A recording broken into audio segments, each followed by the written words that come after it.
Malam itu, Lei Chun yang berada di dalam kamarnya berteriak panik karena hendak diperkosa oleh pria aneh yang telah ditunjuk untuk menjadi ketua Liu Fenpan.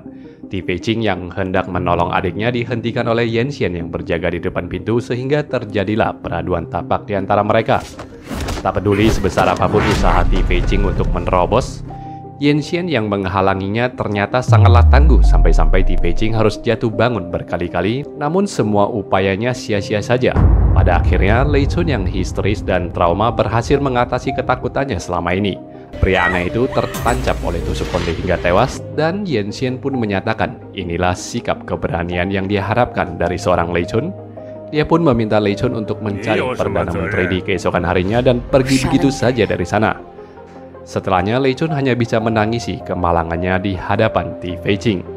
Esoknya, Lei Chun pun bagaikan seseorang yang telah dilahirkan kembali. Sinar dan sorot matanya menunjukkan dia telah siap untuk menjadi seorang pemimpin.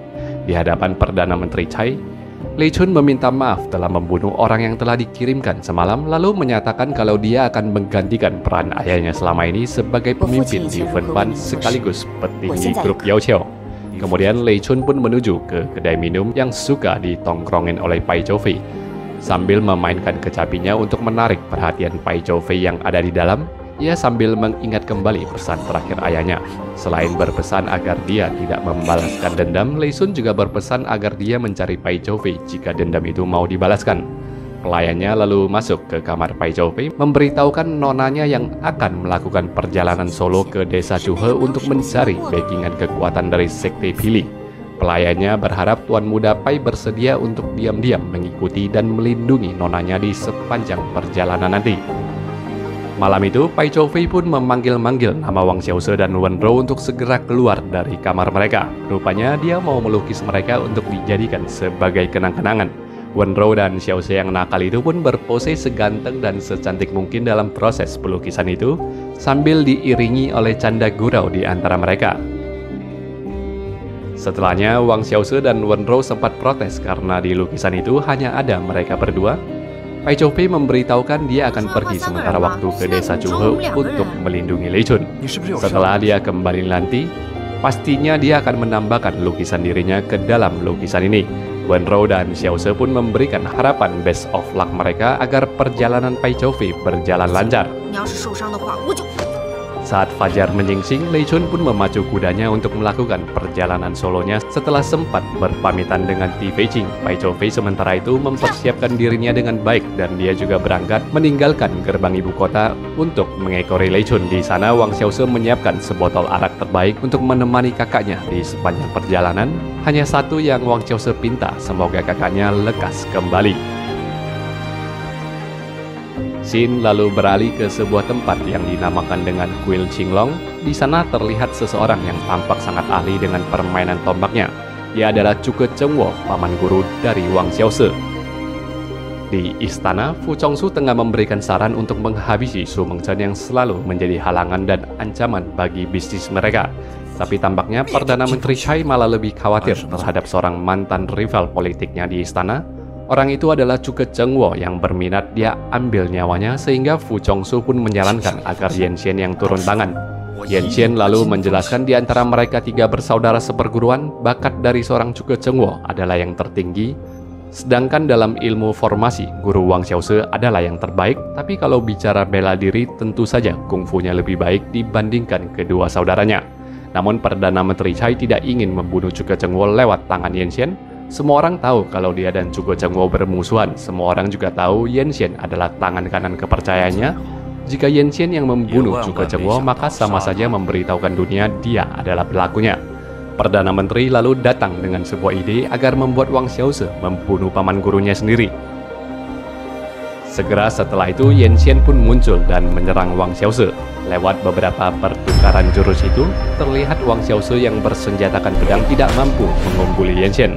Walau tidak pernah bertemu dengan paman gurunya Yan Xian, tetapi Wang Xiaoze mengenali jurus yang dia lawan itu sehingga dia pun segera memberikan salamnya kepada paman guru. Sang paman guru lalu membawanya menemui seseorang dan Wang Xiaoze cukup senang saat bertemu kembali dengan sosok seorang bapak yang pernah berdiskusi soal kaligrafi dengannya di Festival Buah Plum di tahun yang lalu.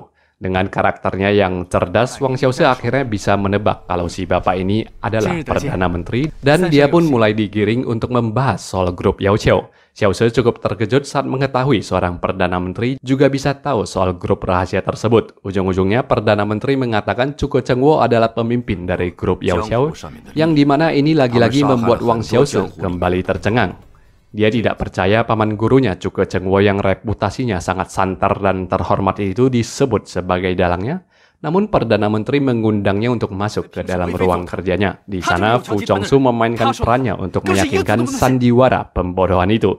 Fu Chongsu mengaku dia ingin bertobat dari grup Yao Qiao, tetapi atasannya Zhuge Chengguo tidak akan membiarkan niat pensiunnya ini, sehingga dia pun melaporkan semua ini kepada Perdana Menteri.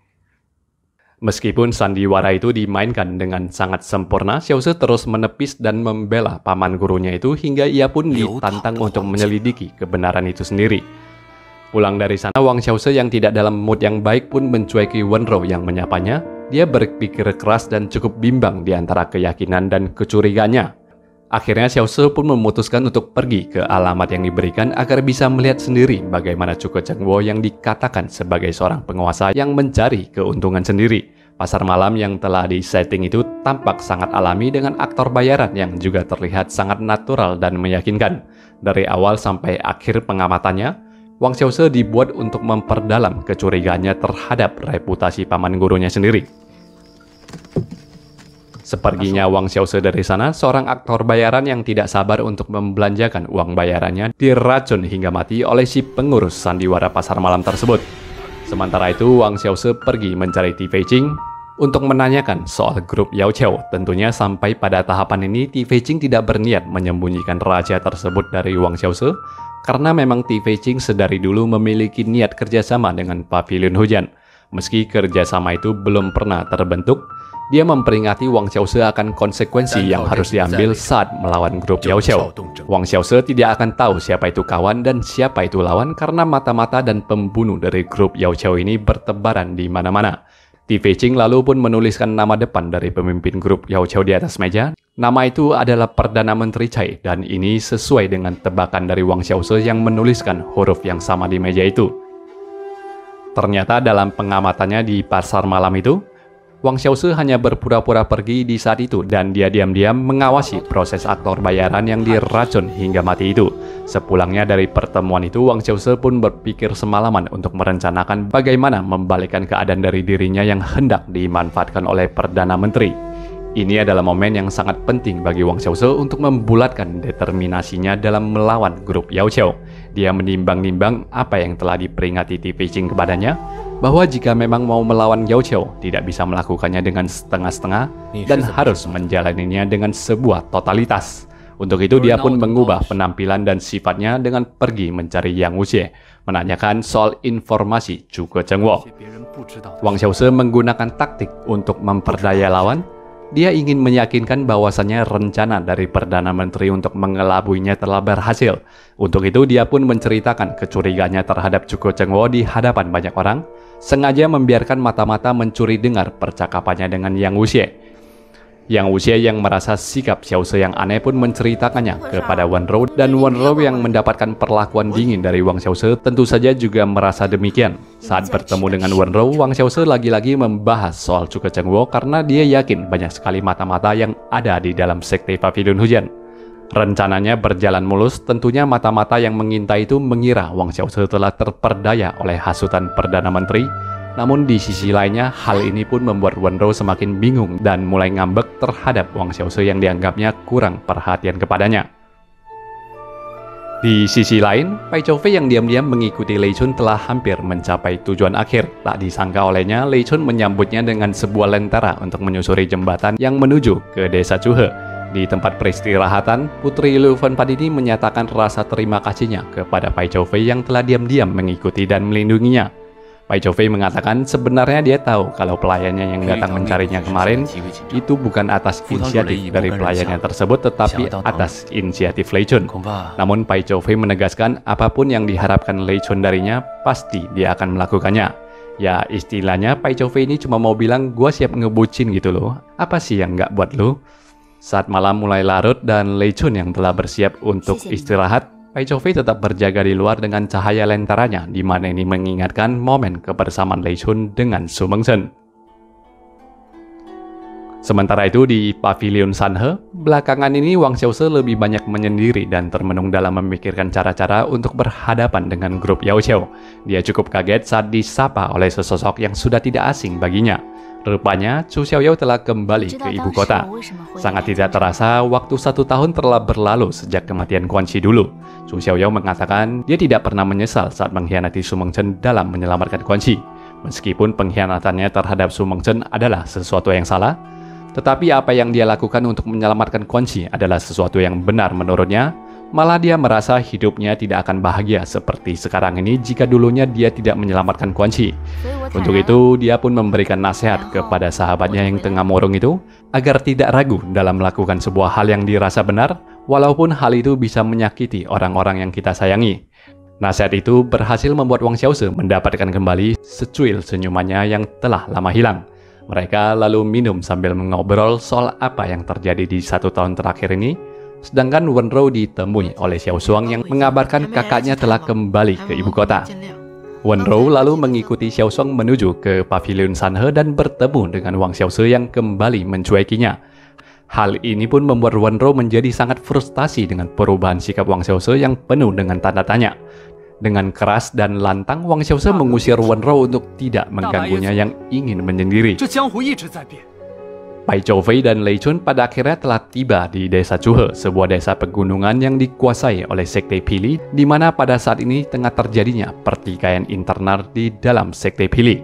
Lei Chun memberitahukan Pai Chou-fei, baik orang yang digantung di atas maupun orang yang berjaga di bawah ini, semuanya adalah orang-orang dari Sekte Pili. Tiba di markas Pili, Lei Chun mengeluarkan plakat Liu Fenpan-nya yang langsung membuatnya diundang masuk dengan penuh rasa hormat.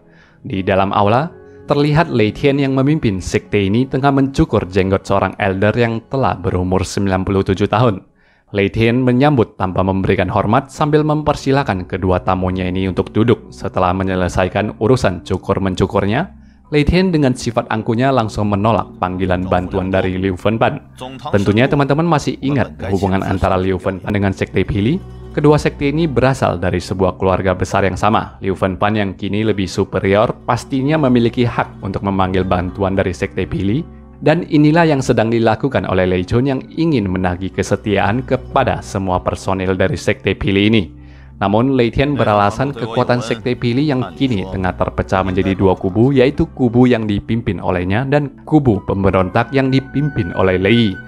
Bagaimana bisa dia menyokong Liu Fenpan jika persoalan internal sektenya ini belum terselesaikan? Untuk itu, Pai Chou-fei pun menyarankan agar mereka membunuh Lei yang memimpin kubu pemberontakan. Saran ini tentunya disambut dengan baik oleh Lei Tian yang mengira Pai Chou-fei adalah bawahan Lei Chun. Namun sayangnya Lei Tian kembali beralasan jika mereka memang mampu membunuh Lei, maka permasalahan tidak akan berlanjut sampai ke hari ini.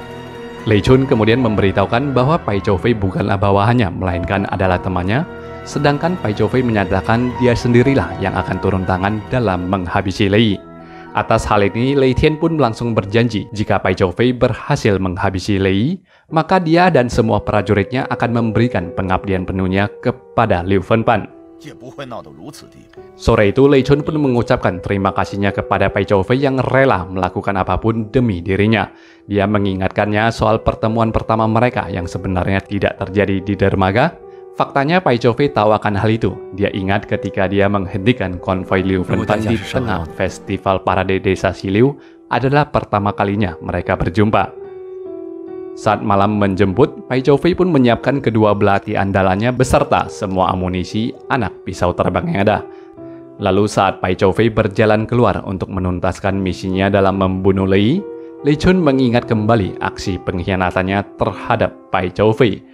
Sebelumnya, Lei Tian telah membawanya ke dalam penjara untuk melihat Lei yang sebenarnya sudah Lei Tian tangkap dan tawan.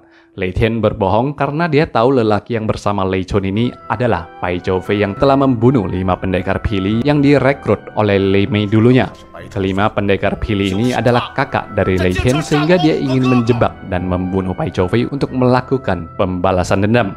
Lei Tian berjanji setelah Pai Chou-fei dia bunuh, maka dirinya dan semua pengawalnya ini akan sepenuhnya menjadi milik Lei Chun. Celakanya Pai Zhou-fei yang biasanya sangat pintar dan jeli dalam membaca orang sama sekali tidak memiliki kecurigaan apapun sampai pada momen ini. Dia bisa merasakan banyaknya penyusup di sekitaran situ, namun dia mengira semua penyusup itu adalah pasukan yang ditempatkan untuk melindunginya. Dia bahkan bertanya-tanya kepada Lei Tian yang menyebutnya di sana, seberapa tangguh sih Lei Yi yang akan dihadapi oleh mereka ini sehingga diperlukan prajurit sebanyak itu. Tiba-tiba saja Lei Tian menghunuskan pedangnya ke Pai Zhou-fei yang beruntungnya masih berhasil menghindari serangan tersebut. Lalu Lei Tian pun memberitahukan bahwa dia ingin menuntut pembalasan dendam atas kematian 5 pendekar pilih yang dibunuh oleh Pai Zhou-fei. Bahwa Lei Chun juga telah mengkhianati Pai Zhou-fei memberikan mereka izin untuk membunuhnya. Seketika itu pula Pai Zhou-fei diserang dan dikeroyok habis-habisan mulai dari serangan frontal melee hingga serangan tembakan panah jarak jauh. Meskipun Pai Zhou-fei adalah seorang petarung yang sangat tangguh dan berbekal dengan amunisi pisau terbang yang sangat banyak, namun pengepungan yang dihadapi ini tidak tanggung-tanggung jumlahnya. Dalam kondisinya yang sudah sangat terdesak, akhirnya Pai Zhou-fei diselamatkan oleh Lei Chun dengan seekor kuda. Mereka bergegas lari kabur dari sana sambil dikejar oleh Lei Tian dan semua anak buahnya. Pengejaran masih berlanjut hingga matahari terbit dan Lei Chun juga Pai Zhou-fei terkepung tepat di atas jembatan perbatasan desa itu. Dengan nekat, Lei Chun loncat ke bawah sungai yang sangat tinggi itu dan tanpa pikir panjang, Pai Zhou-fei pun menyusulnya terjun ke bawah. Kedua orang ini berhasil selamat dari aksi nekat berbahaya itu. Setelah mengiringkan pakaian mereka, Lei Chun mengakui kalau dia telah mengkhianatinya, tetapi Pai Zhou-fei menimpali balik. Bukankah kamu sudah datang untuk menyelamatkanku? Kemudian Pai Zhou-fei pun menyarankan agar mereka menyusuri sungai ini untuk keluar dari desa itu, tetapi Lei Chun menolak dan mengatakan dia telah membebaskan Lei Yi yang ditawan. Mereka seharusnya berjudi dengan kembali ke markas Sekte Pili. Sesampainya di markas Sekte Pili, taruhan Lei Chun telah menang. Lei Tian kini telah ditangkap oleh Lei Yi. Di bawah sekapan, Lei Tian pun dipaksa untuk menyerah dan tunduk kepada Liu Fenban, tetapi Lei Tian sangatlah keras kepala menyatakan bahwa dia dan semua anak buahnya tidak akan memberikan loyalitasnya kepada Lei Chun. Pernyataan ini didukung oleh semua anak buahnya yang sangat disiplin, sehingga Lei Chun pun mengambil sebuah pedang yang mulai diacungkan ke leher anak buah Lei Tian. Satu persatu dari anak buah itu yang menolak untuk memberikan loyalitasnya, dan satu persatu pula anak buah itu dieksekusi langsung oleh Lei Chun. Setelah hampir 10 orang dia eksekusi, akhirnya anak buah Lei Tian itu secara serempak memohon pengampunan nyawa mereka dan memilih untuk memberikan kesetiaan mereka. Lei Tian yang telah kalah dalam ancamannya akhirnya juga meminta ampunan dan berjanji untuk memberikan kesetiaannya, tetapi Lei Chun sudah tidak butuh kesetiaannya lagi dan memberikan pedangnya kepada Lei Yi untuk menyelesaikan hidup Lei Tian yang kini hanya bisa dipenuhi oleh penyesalan. Like video ini kalau teman-teman suka, dislike kalau tidak. Terima kasih sudah menonton video ini sampai selesai. Sampai berjumpa lagi di rekap kelanjutannya. Bye-bye.